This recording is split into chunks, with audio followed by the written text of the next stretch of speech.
Bueno, la idea que se me planteó para discutir con ustedes es charlar un poco sobre sistemas que traten de simplificarse sin tener, digamos, sin llegar al extremo de la sobresimplificación, que siempre es malo, ¿no? Cuando uno trata de decir, vamos, simplifiquemos, démosle acá a Novillo un poquito de plata y que cada uno se compre lo que quiere. Así sería facilísimo. La verdad que no es lo que nosotros pretendemos hacer. Y también fijar el tema de costos, a ver hasta donde le encuentre la mano. A vos te salía súper bien, Augusto. Claro, es la juventud. Sí, poner en los costos también el ojo, porque el hecho de que tengamos muy buenos precios de la ganadería hoy no significa necesariamente que estemos haciendo un brillante negocio, ¿ok?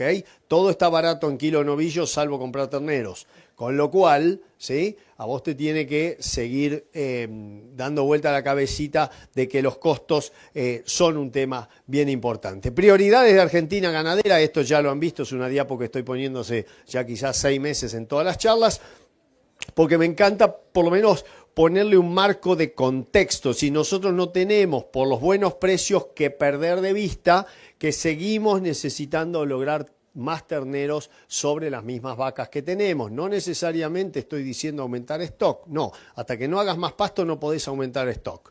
¿Sí? Una vez que aumentes pasto podés aumentar stock. Mientras tanto, y en parte acaballándome sobre lo que decía Augusto hace un ratito, vos tenés herramientas de manejo y biotecnológicas y demás para lograr más terneros sobre las mismas vacas. ¿Sí? Eso es algo que nos va a llevar más tiempo que, por ejemplo, lograr terneros más pesados al destete. ¿Sí? Mientras vos vas pensando en la vida por lograr, tenés que concentrarte en la ya lograda, que va a ser mucho más simple, porque ya la tenés ahí, va a ser mucho más simple de hacer aumentar la producción ganadera del país en momentos donde hay una escasez generalizada de oferta a nivel global. ¿Sí? Se juntaron el hambre con las ganas de comer. Escasez generalizada en Argentina, en Uruguay, en Paraguay, en Estados Unidos sobre todo. Bueno, Canadá no marcó mucho, pero esa escasez generalizada se choca contra una demanda también sobrecalentada. Nosotros necesitamos lograr terneros más pesados al destete, además para los criadores, para poder capitalizar ese mayor precio que vos tenés por la unidad ternero. Luego tenemos que lograr que esos terneros y terneras se recríen lo mejor posible, ¿sí? Eso también es actuar sobre lo logrado y sobre eso me voy a concentrar hoy principalmente, en donde el tema de hembras, ¿sí? Nosotros vamos a pretender acelerar lo más posible su entrada a servicio, sin con esto estar diciendo que el que no hace 15 meses es un demente, como algún compañero mío de charla suele llegar a decir, como para romper el hielo, ¿viste? Lo dicen. No, en realidad hay una edad en tore ideal para cada campo, y eso tiene que quedar claro. Sabiendo que cuanto más temprano puedas poner esa vaquilla en producción, más rápido habrás pagado la inversión que hiciste por ese bien. ¿Se entiende? Entonces tiene que quedar clarito que ni un extremo ni otro, nada de discusiones estériles, ¿sí? Que la vaca grandísima, que la vaca chiquitísima, no. Vamos a ponernos en que cada campo tiene su ideal y que además cada campo tiene su negocio ideal, ¿no? Bueno, sigamos. Y luego entonces los machos, que antes se terminaban con 300 kilos o 350 kilos, inventamos la categoría ternero bolita, ¿sí? Y fuimos orgullosos defensores de que, costillita tierna, entonces animal, costillita chica, animal tierno, fantástico. Así no fue con esa cuestión. Hoy nosotros tenemos que estar terminando la fase de crecimiento en ese peso. 350, 360 tendría que ser la finalización de la etapa de crecimiento para empezar a pensar cómo vas a seguir esa fase de engorde. ¿La vas a seguir a pasto? Bueno, verás cómo haces tu manejo de terminación a pasto y verás quién te quiere pagar lo mismo que te pagan por corral, pero por el animal terminado a pasto, que eso va a ser la parte difícil probablemente en Argentina, porque en Argentina, en el país de la terminación a pasto, te lo van a pagar menos. Y yo voy a decir que está bien que te lo paguen menos, pero eso va a ser para el momento whisky, porque acá lo que veo es que mi salida, o sea, si piso un callo, mi salida está para aquel lado y no para acá. Así que pues está complicado para llegar sin que me yuteen antes de salir. Y si no, finalizarás a corral como en la mayoría de los establecimientos, sobre todo de pampa húmeda, con la finalización a corral. Pero de vuelta, esto no es un juicio de valor, sino trata de ser lo más objetivo posible. Mi obligación es tratar de terminar vaquillonas y novillos cada vez más pesados. ¿Sí? Tampoco estoy diciendo todos a 600 kilos, no. Mi obligación es decir eso, es nuestro seguro para producir más carne mientras venimos aumentando de a poco el número de vacas y aumentamos el stock. Mi obligación hoy es ponerle más kilos a lo ya logrado. ¿Sí? En defensa propia, te diría. Esto es una bola de números, no quiero que lean ninguno, solamente que no se dejen psicopatear por 2 o 3 cuestiones que andan dando vuelta. ¿Sí? Primera cosa, no se dejen decir estamos en la B o estamos en la C de ganadería. No se dejen decir eso. ¿Sí? Porque a veces te lo dicen desde esta posición, estamos en la C, estamos en la B. Eso no es de líder positivo. Vos no enseñás diciéndole, sos un desastre, Augusto. Vos enseñás, Augusto, tenés para mejorar. Capaz que le estás diciendo... Pero ningún técnico de fútbol antes de salir a jugar el partido te dice, ustedes son un desastre, van a perder seguro, son una mierda. No. Eso al final del partido, cuando perdiste como acá Suso de visitante, ahí sí, son un desastre, te desahogás y listo. Pero vos no le decís, son un desastre antes de empezar el partido. ¿Ok? Y la otra psicopateada que te meten es, el consumo se desplomó, todos estamos re mal, todo. Nadie puede notar 300 gramos menos de consumo de carne al año de diferencia. Que algunos, sí, y es cierto, y no soy cínico en esto, que algunos estratos sociales están pasando peor que antes, sí, porque han tenido que cambiar gastos que hacían en una cosa, pasarlos a otra. ¿Sí? Pero el consumo de carnes en Argentina en promedio no ha bajado lo que todos te están diciendo. ¿Sí? No hay ningún dato, de hecho el único dato por ahí que tendríamos que mirar acá, consumo per cápita a marzo del 26, 48 kilos con 54. El promedio de todo el año pasado dio 48,8. No podés estar discutiendo 300 gramos. ¿Sí? No hay ninguna indicación de 40 kilos o lo que sea de consumo, ninguna. Y si hay indicaciones de 47 kilos de pollo, 16 kilos de cerdo. Pescado y cordero, como eso no pasa por los radares muchas veces de Arca, no sabemos cuánto comemos, ¿sí? Y huevo, principales consumidores mundiales de huevo. Le ganamos a los mexicanos. Bueno, entonces, no se dejen psicopatear, venimos exportando hasta ahora, espera, yo estoy tocando el botón horrible, ahí está, 43% más de exportación de carne, en faena solo bajamos, de marzo a marzo del año pasado bajamos el 0,17%, el 7% de enero a 26%, y eso es una buena noticia. En algún momento, si vos venís sobregirado en faena, por 2 años seguidos, venís faenando más de lo que estás produciendo, en algún momento tenés que frenar, hermano. Y eso tenía que pasar, y eso es una noticia interesante a mi modo de ver. Eso te está diciendo que comienza una pequeña retención.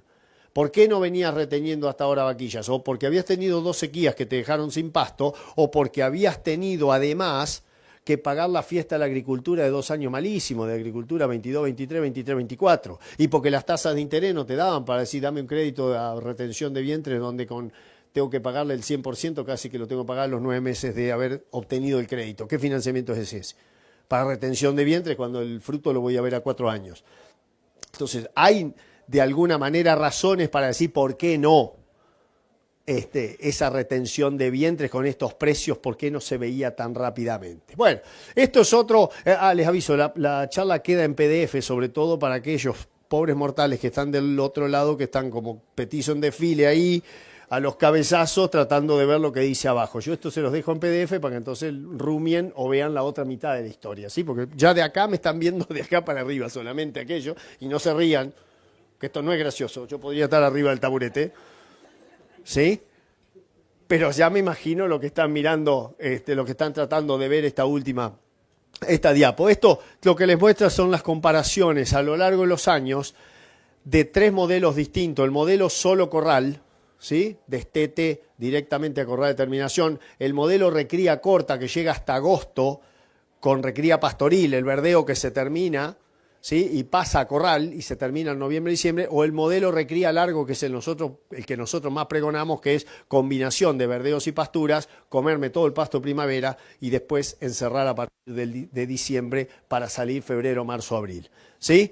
Lo que les muestra esta diapo, y les hago una suerte de traducción, es la paridad ternero gordo, ¿sí? La relación de compraventa en cada año y la relación real que vos tuviste al final del ciclo cuando lo evaluás, en que uno fue más largo que el otro y metió más kilos. Siempre el valor que estuvo por abajo, la línea que estuvo por abajo en los últimos 5 años fue la línea de aquel que compró el ternero en marzo y vendió el gordo en marzo del año siguiente. Le metiste más kilos y tuviste mejor relación compra-venta. ¿Por qué? Porque estás vendiendo en el momento que el gordo es más caro y que el ternero no es el más barato del año, pero como el gordo está más caro, le mejorás la relación compra-venta con respecto a venderlo en otros momentos. ¿Está claro? ¿Sí? Esta diapo queda para rumia posterior para ustedes. Vayamos entonces a meternos un poco en el tema de la charla, habiendo hecho un mini contexto y pidiéndoles no nos dejemos psicopatear, concentrémonos en ser más eficientes. ¿Sí? Simplificar la intensificación. Yo necesito más kilo de recría. Ese tiene que ser mi objetivo. ¿Sí? Compré un ternero caro. En términos de dólares está caro. O me quedé con un ternero que no lo vendí, que alguien me empieza a financiar en ese momento, y es un ternero que orilló los $1.000 en marzo. ¿Sí? Un ternero de $1.000. Vos te quedaste con 500 terneros, ¿sí? Y dejaste de percibir $500.000. ¿Ok? No quiero ola de suicidios después de esta charla ni nada, solamente digo, alguien te está financiando esa fiesta, hermano. ¿Qué hacemos una vez que dijiste, me los voy a quedar? Vamos a ser eficientes, porque si la relación compra-venta era mala, ¿sí? Vos tenés que diluirla con kilos. ¿Sí? Kilos lo más barato posible, pero sobre todo muchos kilos. Así, bueno, ya pagué esta parte de la fiesta. Yo necesito más kilos en recría, pero tengo todavía, y para adelante va a seguir siendo una suerte de escasez de personal. Yo pregunto ahí, ¿cómo venimos con tema personal? Bueno, es un tema, es una, no sé si decir materia pendiente, pero es algo que en general en los campos y sobre todo personal, digamos, calificado, gente vaquiana, y que además yo le haya acomodado la casa, le haya acomodado el camino, le haya acomodado las cosas para que el tipo sienta que pertenece, que está reconocido más allá de la plata y trabaje con buena onda. ¿Sí? En la mayoría de las regiones y fuera de Argentina también, el personal es una de las cuestiones más complejas a manejar, porque además son gente, son personas. ¿Sí? Y las personas tenemos nuestras cuestiones también, entonces a veces los caracteres no se ponen muy de acuerdo. Y yo muchas veces en el afán de intensificar mi modelo y tengo un crack que me dice que sí, ¿sí? Un crack en el personal que me dice que sí, yo le complejizo de más el modelo y canso el crack. ¿Sí? Y entonces sale lesionado Messi y entra Ascasíbar, por no poner... Tendría que haber puesto, no, yo tenía que haber puesto algún ejemplo de los gallinas o algo por el estilo, como decir, que entre el 4 de Aldo Civi, vamos a sacarlo al pobre Ascasíbar, que bueno, encima viene el pincha. Bueno, vamos de vuelta a la charla. Pero se dan cuenta de la comparación. Yo cansé al crack y lo que tengo en el banco de suplentes es una crotera infernal. ¿Y qué esperás que pase con tu modelo de intensificación que te dijeron en una charla que tenía que hacer 53 cambios diarios y comer la fracción como es la vesícula apical de la planta? ¿Dónde queda? ¿Se entiende la idea? ¿Sí? Entonces, ¿cuál es la clave? Intensificación sostenible. ¿Vamos a intensificar? Sí, es nuestra necesidad, tenemos que intensificar, pero de la forma más sostenible, sacando el término sostenibilidad que se usa para la parte ambiental y hablando de lo más estable, porque además yo estoy acá al aire libre, ¿sí? Con lluvia, con barro, con no lluvia, con seca, con todas las cuestiones. Y por eso yo necesito simplificar los procesos, ¿sí? Porque es mi obligación. quiero intensificar, pero que además esa intensificación no sea una tormenta de verano, que no dure un año. Se me cansó el crack, vuelta para atrás, todo foja cero. ¿Se entiende? Necesitamos eso. De ahí que vamos. Sí, gracias. Eso para luego. Y esto es una cuestión que todas las veces se nos repite y que es un eslogan que ya tenemos. Y por eso apuntamos a que la suplementación o el apoyo nutricional arranque lo más temprano posible en la vida del animal, que es el que arranca mejor, continúa mejor. Es un campo en Mendoza, en Huarpes, se los recomiendo, es un muy buen retiro espiritual, no tienen que llevarle Starlink y están en la soledad más absoluta, solo falta Luke Skywalker que caiga con la nave y al unirse ahí, sí, ahí esas cosas son buenas. Pero en este campo hacemos un destete precoz, hacemos un montón de cosas, pero acá tenemos el promedio, lo que sería la línea de vida de los animales hasta lo que sería su fin de recría, ¿sí? No termina muy pesada su recría, pero hay unas líneas por allá atrás que lo que les van marcando es que aquellos animales que llegaron más pesados a su momento de destete y que agarraron la comida que se les entregó, siempre mantuvieron la diferencia que ganaron en la primera etapa. ¿Se entiende? El que arranca mejor continúa mejor. Y eso es muy importante para nosotros porque además lo estamos haciendo, ese apoyo nutricional, en un momento que el animal es mucho más eficiente en transformar lo que come en producto. ¿Sí? O sea que necesitamos menos kilos de lo que yo tengo que comprar para lograr la ganancia. Y además de eso, aquel animal que gana más durante la recría tiene más renta en el proceso. Cosa que algunos podrían decir, y sí, eso es lógico. Sí, bueno, podría ser lógico, ¿sí? Pero no lo habías comparado individualmente comiendo exactamente lo mismo a todos los animales. Y esa es la magia de tener la caravana electrónica y usarla para conseguir información, ¿sí? Metés 500 animales en pastoreo, sabés los orígenes de cada uno, ¿sí? Los grupos, a quién le compraste a cada uno, y vas evaluando además no solo la ganancia individual y promedio por remitente, sino que además después decís, bueno, ¿qué renta me da este remitente o este proveedor versus la renta que me da los otros proveedores? ¿Sí? Ese es digamos, ¿cómo se dice esto? Un beneficio asociado a esa información. Lo que nosotros hicimos en este campo, que es un campo familiar con empresas en Corrientes y en Carlos Tejedor, en esta provincia, es plotear cada puntito de eso, que es un animal, ¿sí? Ploteamos hacemos la relación entre la ganancia de peso que cada animal tuvo y la renta que cada animal me dio, tomando en cuenta todos los costos, incluido alquiler del campo, ¿sí? Y todos los costos de alimentación. Y lo que vos vas viendo de vuelta es, acá abajo ustedes ven ganancia de peso, arriba la rentabilidad anualizada, porque hay recrías de 200 días, hay recrías de 300 días, hay recrías de 100 días.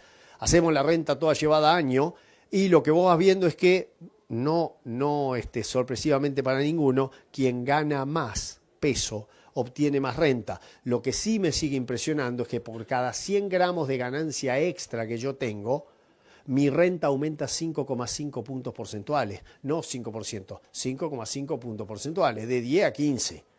¿Sí? Nada de mariconadas, son 100 gramos también. Y nadie está diciendo que bajaste la carga para lograr eso. Es la misma carga, pero manejando mejor el pasto o usando la suplementación de forma inteligente para lograr esos primeros kilos que muchas veces no los tenés porque demoraste el ingreso de la suplementación, ¿sí? Y ahí está el otoño.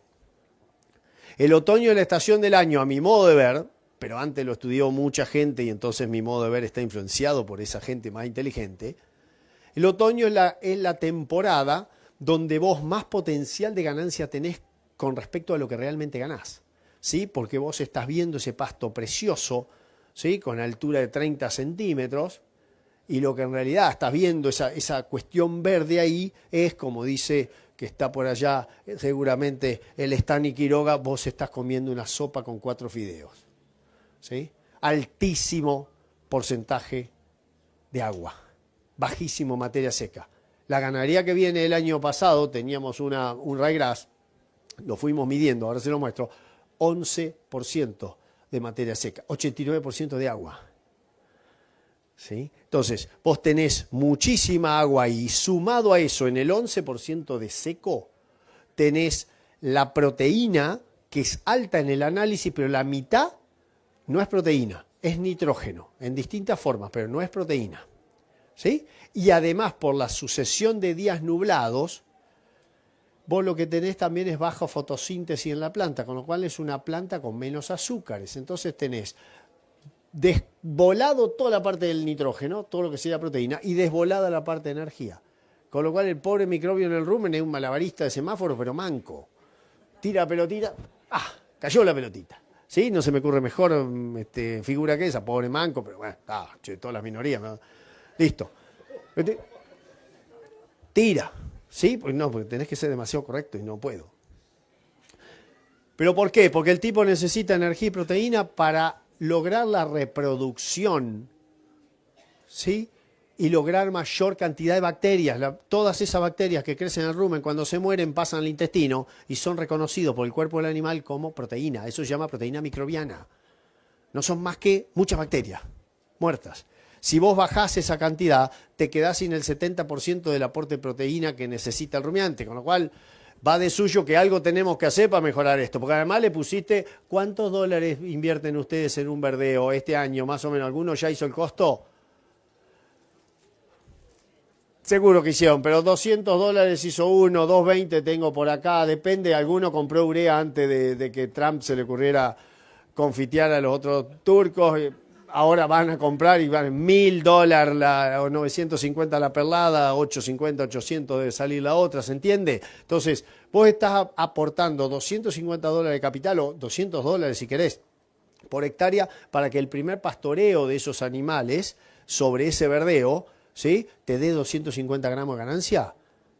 Somos unos crotos. Ahí sí te tengo que decir, somos unos crotos. Es mucha plata que no ganamos, ¿sí? Entonces, ¿qué nos pasa?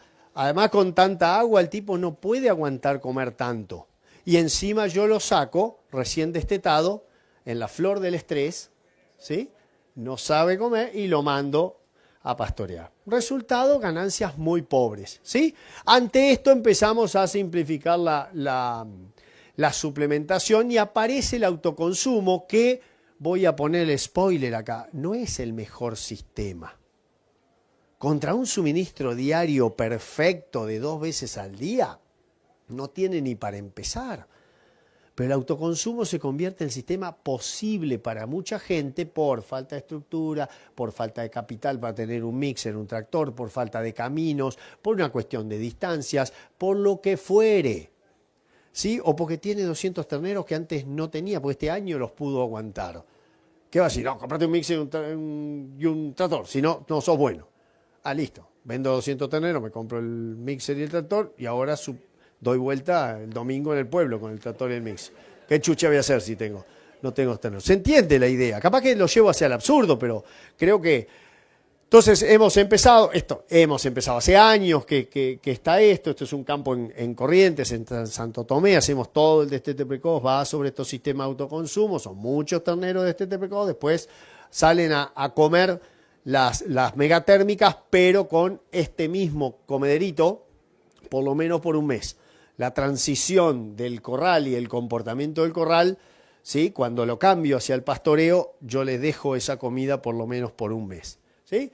También tenés otros sistemas que son nuevos, estos son australianos, o sea, son importados de Australia, ahora ya hay uno en Bahía que los está haciendo y posiblemente haya muchos que lo vayan a hacer, donde la regulación del consumo es por física, por espacio. Son como unas ranuras, ¿sí? Que se abren a distinta altura, entonces el animal se coloca de costado y saca por lambeteo, ¿sí? La cantidad del peleteado, tiene que ser peleteado, para poder, digamos, comer. En el momento que se les seca la lengua, dejan de comer.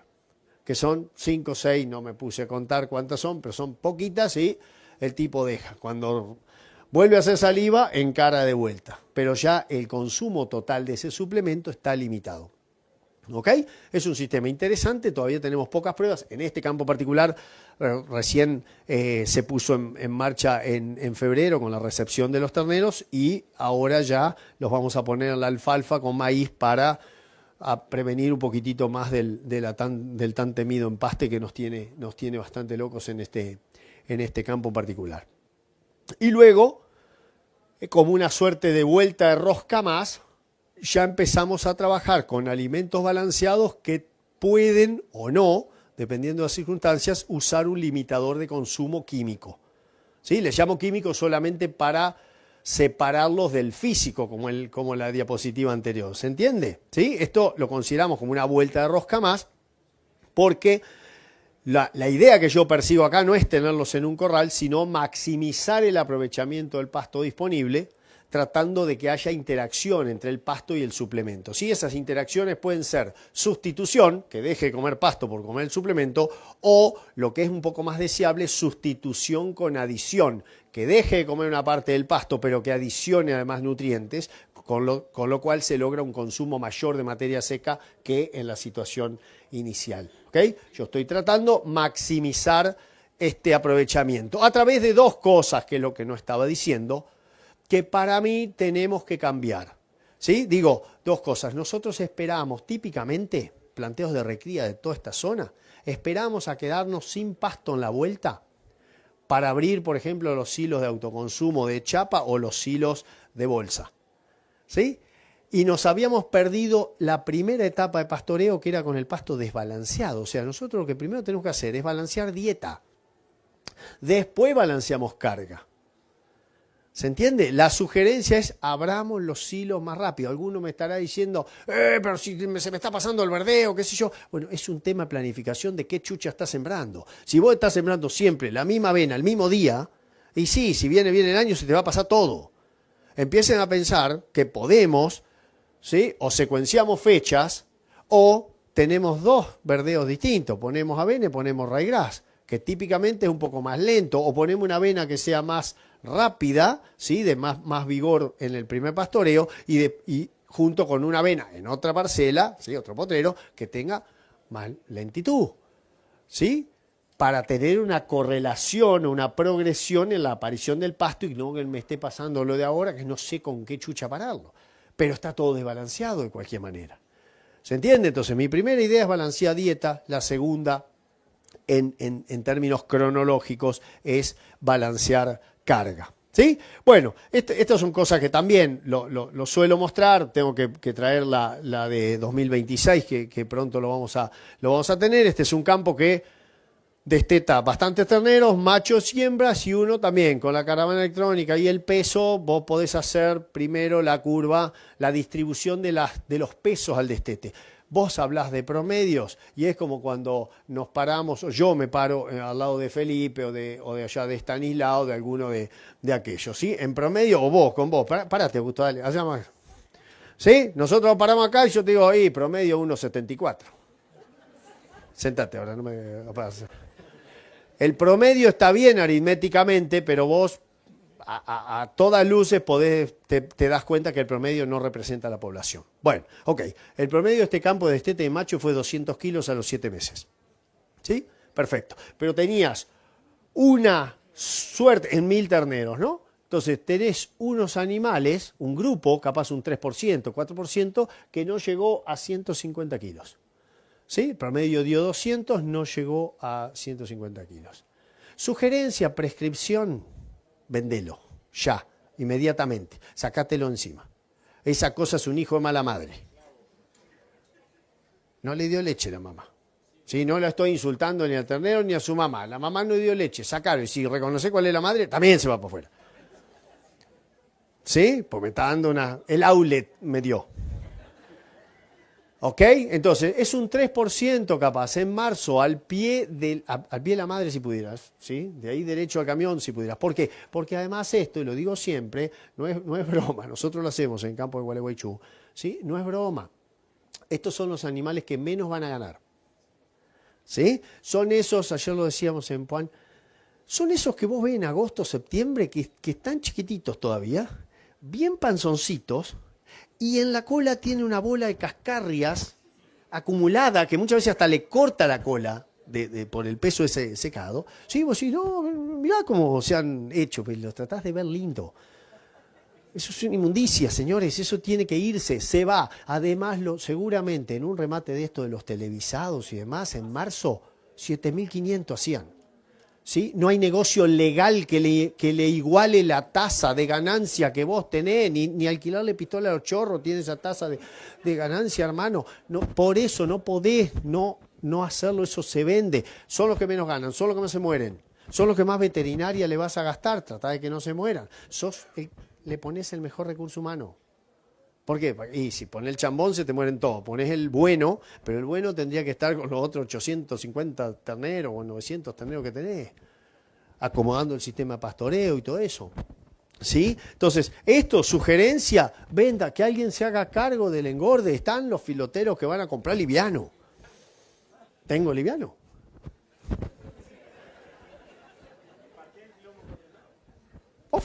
No los vendas con seguridad genética ni nada por el estilo, eso se vende 2 de la mañana, sale.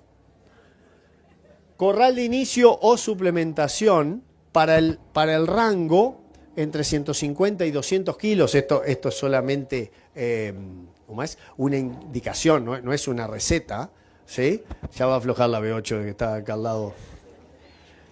Entre 150 y 200 kilos, decía, ahí nosotros solemos prescribir un corral de inicio. ¿Por qué? Porque ese animalito, si lo saco sin suplementación, por ejemplo, al campo, no va a tener todavía la capacidad de consumo, ¿sí? La capacidad de ingestión de ese forraje que está desbalanceado, ¿sí? Entonces, le solemos sugerir 2 meses de un corral de inicio, que lo podemos hacer muy simple también. Tratás de nivelarlo, ¿no? Y el otro, ¿sí? Los que ya superan un cierto peso, yo los puedo sacar a campo con o sin suplementación.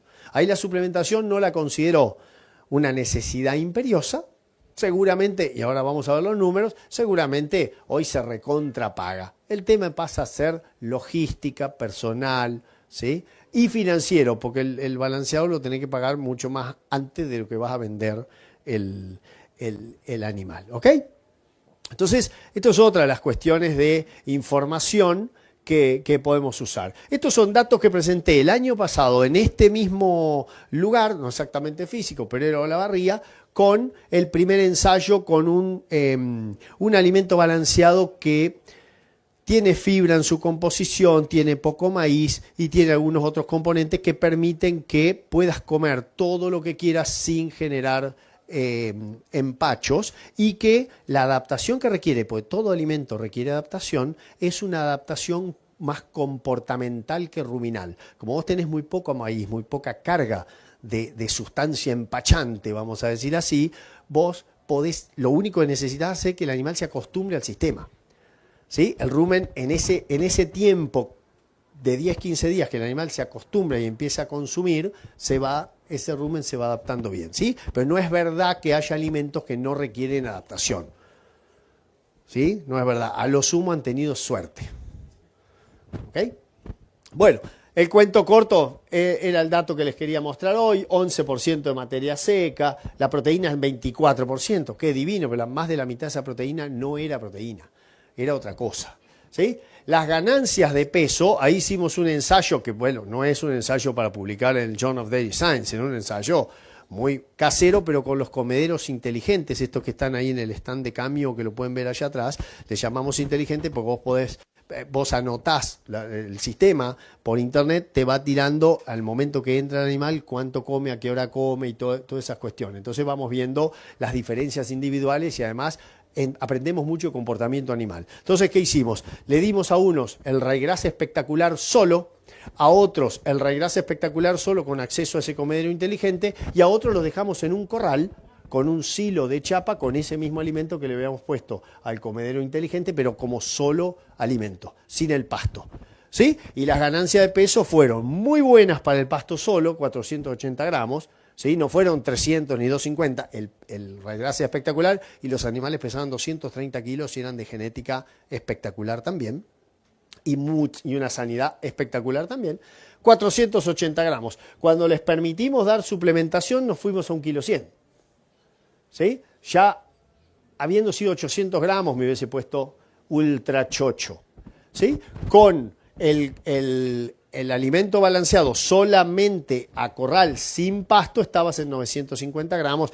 Esto no se le hace estadística porque no tengo replicaciones como para hacer estadísticas, solamente manejo lo que serían medidas descriptivas, ¿sí? Pero la diferencia entre el pasto y la suplementación fue más del doble, suficiente como para decir, che, hay un efecto acá, ¿sí? Ahí está el responsable, pues hay críticas, son mucho más para Pablo que para nosotros, pero ellos siguieron incluso el consumo de todos estos en este ensayo. Cuando medimos justamente los consumos, medidos con el equipo de Paulo y el INTA, ¿sí? Vimos que en ryegrass llegaban a comer, aún con tanta agua, el 2,8% del peso vivo, que es muy alto para lo que uno espera en ese ryegrass, pero te fuiste hasta casi el 3,5% o más del 3,5%. O sea, esto es biológicamente posible, ¿sí? Probablemente no vamos a discutir mucho eso, pero en el cálculo del consumo en pastoreo hay más inexactitud que en el cálculo de los consumos de balanceados,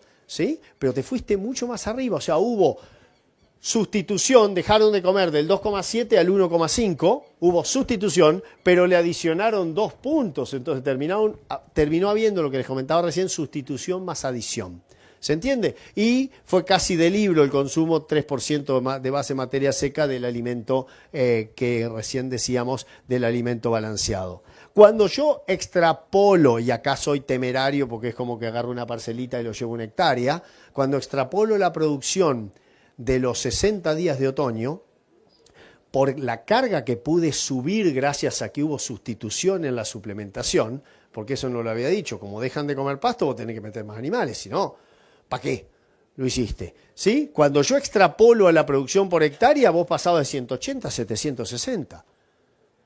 ¿Sí? Como dice un analista de carnes muy conocido, muy amigo mío, en veredas opuestas futboleras, Víctor Tonelli, es tomame por el 50%, pero ya está. ¿Sí? Ya con 500 kilos sobre 180 estábamos muy bien. ¿Sí? Se produjo 4 veces más. Y esto por una combinación de que prácticamente duplicaste la carga. Eran 6 animales por hectárea, se bancaba ese ryegrass excepcional contra 12. Duplicás la carga y duplicás la ganancia de peso, va de suyo que te tiene que cuadruplicar la producción. Esto no es lo que te va a pasar a vos, ¿se entiende?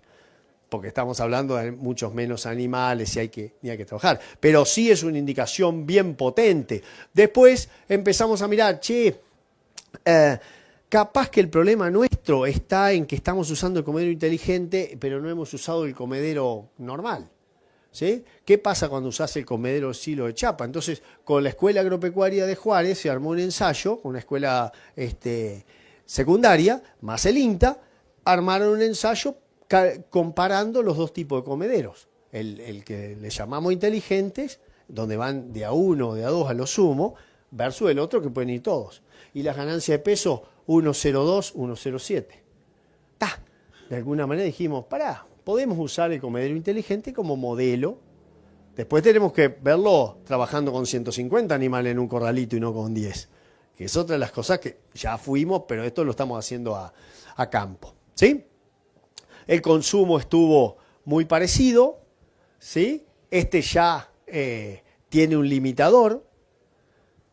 Cuando le pusimos el limitador, porque esa parte de la historia yo la estaba omitiendo, es decir, cuando dije, 2% está muy bien cuando vos no le das limitación, pero capaz que al productor decirle que algo lo vas a hacer comer al 2% es como mucho. Entonces introdujimos un limitador de consumo y fuimos a ver, tratando de que por lo menos estuvieran al 1% del peso vivo, el consumo del suplemento balanceado. ¿Se entiende? Entonces, si yo asumo que el consumo esperado combinado sea más o menos el 2,5, 2,6 en la normalidad, ese 1% es el 40% del consumo. ¿Sí? Yo quiero estar entre el 30 y el 40% del consumo de balanceado para balancear la dieta. Por supuesto que ahí podés aumentar la carga, pero lo primero que yo quería hacer era balancear la dieta. ¿Hasta ahí me siguen? Dale.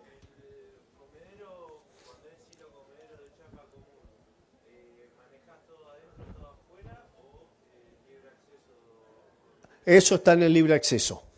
¿Sí? Ahora, después, si querés en las preguntas lo hacemos porque es muy buen punto. ¿Sí? Lo único, acá hay una rayita azul que capaz no se alcanza a ver tan bien. Hay una rayita azul y acá hay una rayita colorada. ¿Sí? Lo único que les muestra esto es porque analizamos con y sin limitador. Che, ¿será que el limitador funciona? Sí, no. Entonces vimos, hay un 40% de incremento. Cuando vos lo venías trayendo con limitador, le sacaba el limitador y de golpe, ¡fum!, para arriba la cosa. ¿Sí? La otra cuestión que te va a pasar probablemente es que si vos tenés, y acá esto también es importante, si vos usás limitadores y le mantenés los animales demasiados días en la parcela, los tipos como que se acostumbran al limitador.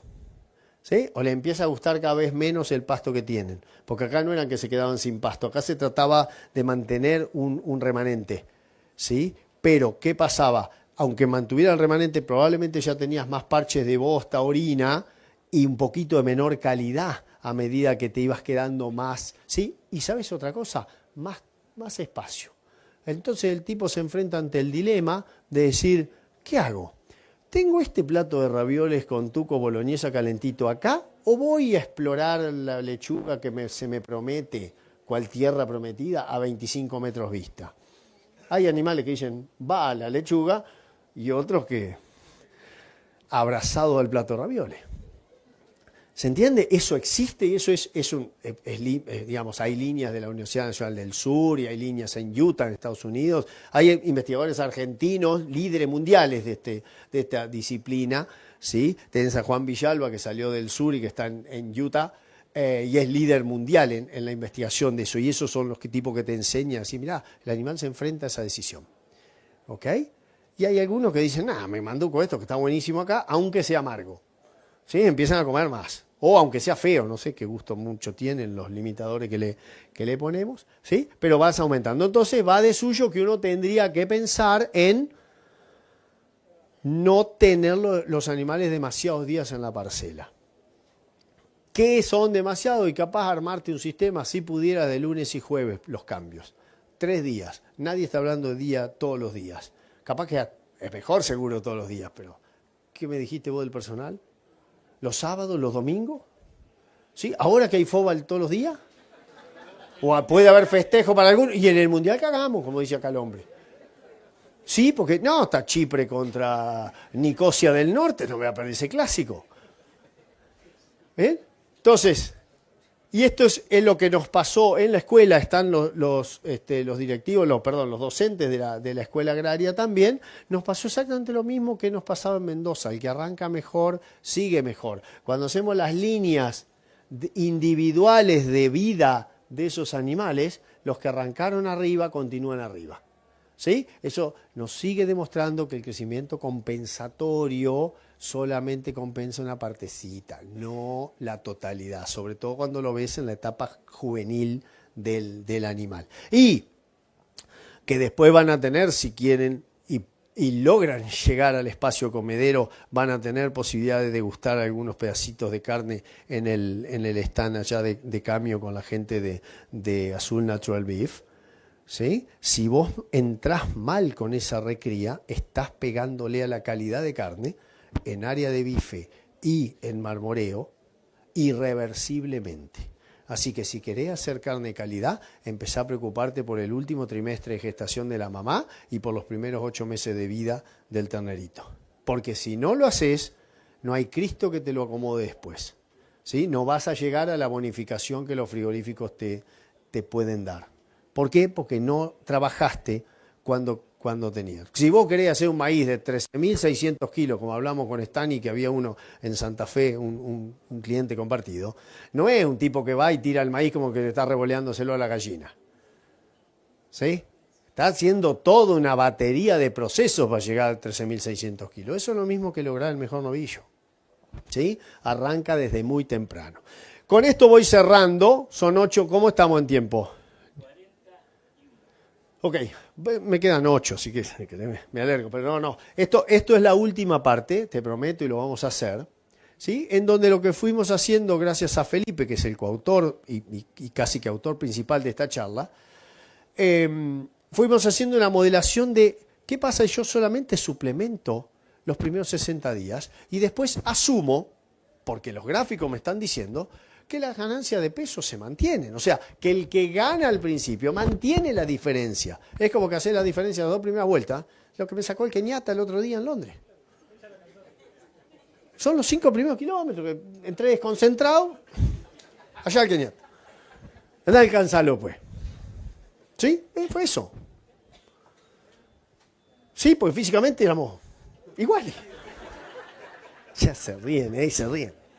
Bueno, entonces hacemos eso, suplementación otoñal, 650 gramos en el suplementado, ven que no nos vamos de mambo con nuestra expectativa, 300 gramos con el control.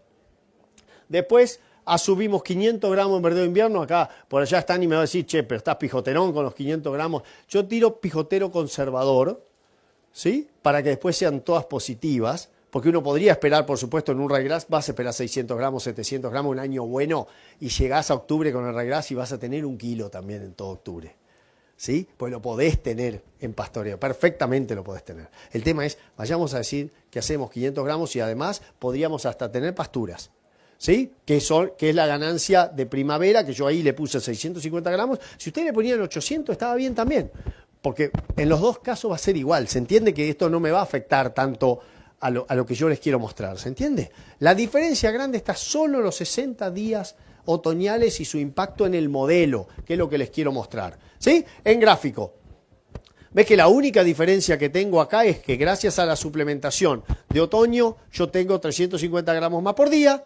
Eso lo vas a multiplicar por los 60 días del plazo. ¿Ok? Mira la línea de vida. ¿Ves? Yo voy a llegar al fin de la recría con 334 kilos versus 313. Inclusive, no lo modelamos con Felipe, pero vos hasta podrías pensar que tenés más brote de neumonía en los que ganan menos, ¿sí? Por menores defensas, por menores consumos, por todo lo que fuera, neumonía, queratoconjuntivitis, si anda un soroptes por ahí dando vueltas, y le veo a Candela y a Adrián, a Germán, y si anda un soroptes, ¿dónde va a ir? Y va a ir primero al arruinado, ¿sí? Entonces, ahí vas a ver todo un conjunto de cosas que podrían ser intangibles que yo no quiero modelizar. Y entonces nos vamos a indicadores claves, ¿sí? El peso inicial, el maíz consumido, el costo de suplementación, esto lo ponemos, son 30.000 pesos que me cuesta la suplementación. En general, sobre ese costo de alimento uno le suma un 10%, entre 10 y 15, ¿sí? Para incluir lo que son los costos directos, ¿ok? Suministro y personal.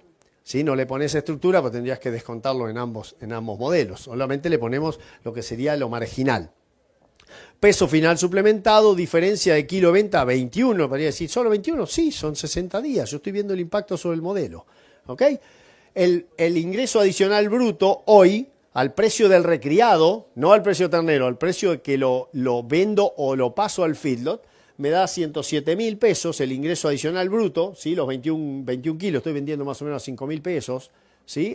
A grosso modo, el recriado. El margen neto extra sobre el suplemento es 76.000 pesos por animal, por esa diferencia de kilos, descontados los costos de la suplementación, y el ROI, o sea, el retorno sobre la inversión en el maíz, da un 253%. Es conveniente la suplementación. ¿Sí? Esto lo estamos sensibilizando con Felipe, y son las 2 diapos que siguen a esta. Lo que hicimos acá es muy teórico, pero es un poco también la diferencia que vos tenés en eficiencia de conversión del maíz en carne cuando trabajás corrigiendo dieta versus cuando trabajás corrigiendo carga. ¿Sí? O más que corrigiendo carga, para tratar de mantener la misma carga que vos tenías. ¿Sí? En unas es sustitución con adición, entonces no solo podés tener más carga, sino que además ganás más por cabeza. Entonces el maíz se utiliza con más eficiencia. En cambio, cuando estás solo en el invierno, que no quiero decir que esto sea malo, quiero decir que son diferentes las cosas. En invierno uno está esperando mantener la ganancia de peso, pero mantener la carga que vos traés, o aumentar la carga que vos traés. ¿Se entiende la diferencia? En uno mantenés ganancia de peso con esa carga, en otro subí la ganancia de peso con esa carga.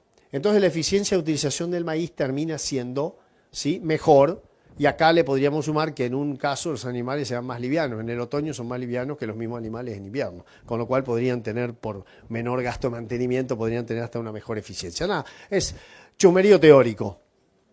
Y lo que sensibilizamos nosotros es el margen de incremental de suplementar en dólares por cabeza versus una relación compra-venta. Esto es para un escenario, ¿sí?, es la diferencia de margen entre suplementar y no suplementar de acuerdo a la relación compra-venta. A ver si me siguen con esto. Yo tengo tres valores, se me escaparon los valores, son tres valores del... para que me perdí, son tres valores, se me agrandó la cosa, me quedan los rojos, los verdes, espera que veo la otra. Sí, se me agrandaron los dos. Está bien, acá. Estos son tres... Ay, vuelvo para atrás. Estos son tres precios de maíz, ¿sí? Le pusimos un precio de maíz de 189 es el azul, $189 es el azul, ¿sí? Esto es confiar la inteligencia artificial que sí, dame una sugerencia y me sacó una barrita de bajón. $189 tiene el maíz azul, ¿sí? El verde sería un maíz con un 10% de disminución en el precio, y la barra roja sería un maíz con más precio, ¿sí? Lo que ustedes ven como línea, como pendiente, es cómo cae el margen de la suplementación a medida que la relación compra-venta se hace peor, ¿sí? Y eso lo que les tendría, ustedes pueden hacer la cuentita, es decir, cómo es la pendiente, ¿sí?, entre 1,20 y 1,25, cómo es el porcentaje de cómo empeora la relación compra-venta y cuánto empeora tu margen. Y te vas a dar cuenta que cualquier diferencia en compra-venta, ¿sí?, hace que la pendiente se haga mucho más pronunciada. Claro. Esa es la cuestión. O sea, la relación compra-venta, a diferencia de precios de maíz, te va a seguir dando positivo, pero con precio de maíz te da un poquito menos positivo. ¿El problema cuál es? Esto es con maíz igual, ¿sí? Con maíz igual hacemos el margen incremental de la suplementar y nos vamos a la compraventa. Y acá el animal te está dando un escenario actual de $55, ¿sí?, con un gris que va por debajo. A ver, ya terminando entonces y pasando a las preguntas, lo que les decía hoy, debemos, aunque sea en defensa propia, producir novillos y vaquillonas más pesados, ¿sí? Es parte de nuestro modelo, ¿sí?, y de lo que necesitamos tal vez como país, ¿sí? Para eso tenemos que hacer más pasto, para recriar, ¿sí? Y en las zonas que usemos más el corral de inicio en recría, hacer mejores cultivos para ensilaje o mejores cultivos para nidificación, ¿ok? Porque el corral de terminación, que se está agrandando también en tiempo, sí, se está alargando en tiempo y va a ser un desafío para nosotros, o ya lo es en algunos campos, ese corral de terminación no va a corregir defectos estructurales, va a darle más grasa y un mejor marmoreo, ¿sí?, mejor marmoreo marginal en 30 o 40 días más de corral con respecto a lo que teníamos. Pero la diferencia grande la vamos a hacer en la recría, incluso con una relación ingreso-gasto mucho más positiva que en el caso del corral, porque hoy te puede dar un ingreso-gasto muy interesante en el corral, pero tengo que pintarme para la guerra, porque esta situación puede cambiar, ¿sí? Con lo cual, les agradezco la atención. Mirá que, ¿ves? El Kenyata nunca hubiera podido resistir el último kilómetro mío, lo que pasa es que me sacó los 5 primeros. Gracias. Sí.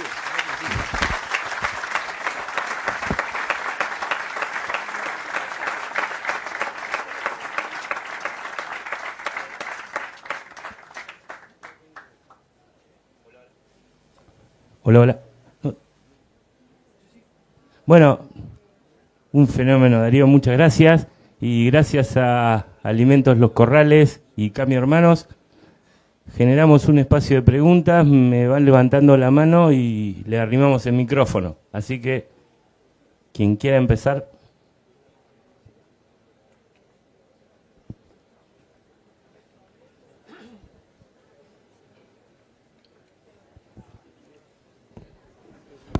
Hola, Darío, bueno, primero gracias por la charla. Quería preguntarte si esa diferencia de tanto eficiencia, perdón, y tanto rentabilidad que ves en la suplementación entre recría temprana y recría tardía, la esperarías entre recría temprana y suplementación al pie de la madre con un creep feeding, por ejemplo. Bueno, interesantísimo el punto. Yo diría que ahí estoy pensando en un ciclo completo. No, porque si no es ciclo completo, el criador se va a quedar con el producido del creep feeding y el recreador. Yo pensaría que el tema sigue siendo igual. O sea, yo puedo hacer creep feeding y lograr, este era el año del creep feeding, no es un reproche, este era el año.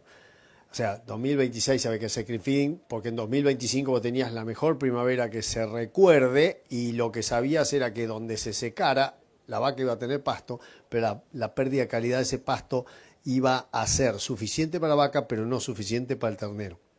Con lo cual, el creep feeding iba a venir de perillas. ¿Sí? Bueno, capaz que este año tenemos otra primavera buena, piensen en creep feeding. Vuelvo al punto. Vos con el creep feeding vas a lograr a mismo día de destete 20, 25 o hasta 30 kilos más. Depende de la duración del creep. ¿Sí? Para mí 20 kilos es lo esperado. A misma fecha de destete, 20 kilos más con animales de la misma edad. Ese animal va a entrar probablemente en mejores condiciones a comer el verdeo desbalanceado, con lo cual no remueve la necesidad de suplementar.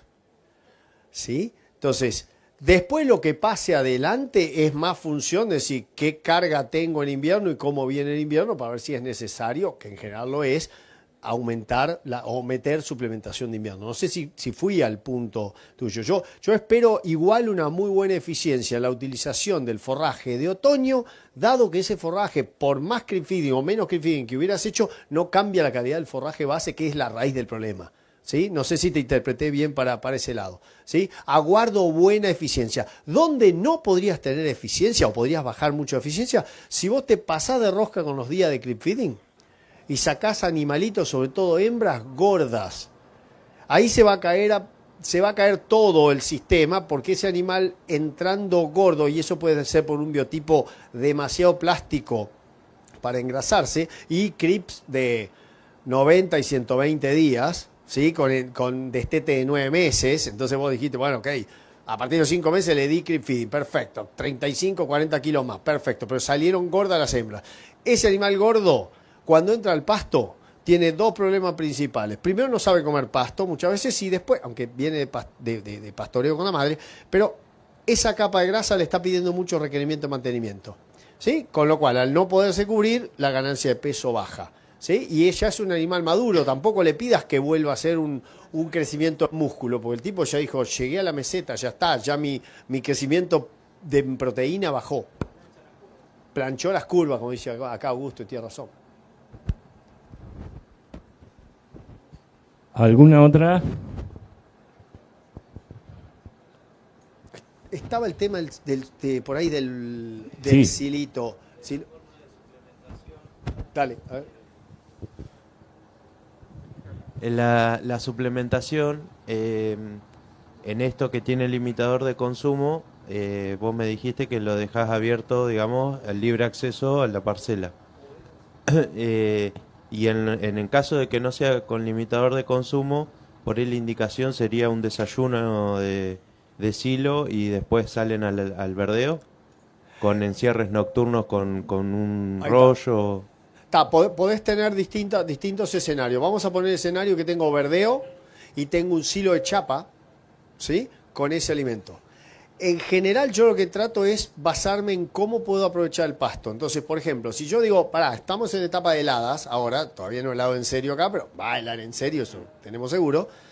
Lo que pienso es cuándo me conviene entrar a la parcela de verdeo, ¿sí? Por ejemplo, si hago encierre nocturno y yo voy a entrar quizás a las 10:30, 11 de la mañana y voy a salir a las 4 o 5 de la tarde, dependiendo de todo lo otro que tengo que hacer, siempre pensando en volver con una hora de luz, ¿sí? Entonces, en ese caso, yo me concentro a que por ahí el silo de autoconsumo queda cerca de las aguadas y durante el tiempo que van a comer pasto no le doy acceso. ¿sí? Porque no tienen necesidad de venir al agua. Si vienen al agua es porque se les ocurre y muchas veces vienen arruinándome el callejón que yo lo estoy tratando de cuidar. Entonces, lo que haces en esos casos, no sé si lo estoy dejando claro para todos, es decir, bueno, yo le voy a dar por 5 horas de pastoreo y les voy a cerrar la parcela y van a comer el pasto. Y eso te va a llevar 1 o 2 parcelas, unos 6, 7 días, porque tampoco es que estoy diciendo sí o sí son diarias, podría ser de 3 días, pero 6 horas cada vez. Eso te va a llevar 2 o 3 parcelas hasta que el animal hace la rutina, que ya no le preocupa que le cierren atrás, no es que se pone así, porque, ¡ay, me dejan sin agua! ¿Se entiende? Entonces, eso lo podés hacer. En el caso de los limitadores o en el caso de que tengas sistemas con el agua bastante cerca de las parcelas, no en cada parcela, pero bastante cerca, o callejones inmaculados, inviernos más secos, vos podrías también dejarle en libre, balanceado con limitador. No hemos visto diferencia entre marcarle la cancha o no marcarle la cancha en ese caso. Nos falta todavía un montón de trabajo para seguir. Pero sí, coincido contigo que una alternativa de manejo es claramente decirle, muchachos, de 10 a 4 de la tarde se come solo pasto. Y después es encierre nocturno, que es toda la tardecita, y toda la mañana, porque ese desayuno de ese alimento, o un silo de planta, como lo hacemos habitualmente, o heno que vos uses, va a servir, ese desayuno más fibroso va a servir para entregarle la energía y sobre todo la fibra para que ese animal, cuando se encuentre con el verdeo más desbalanceado, lo pueda complementar.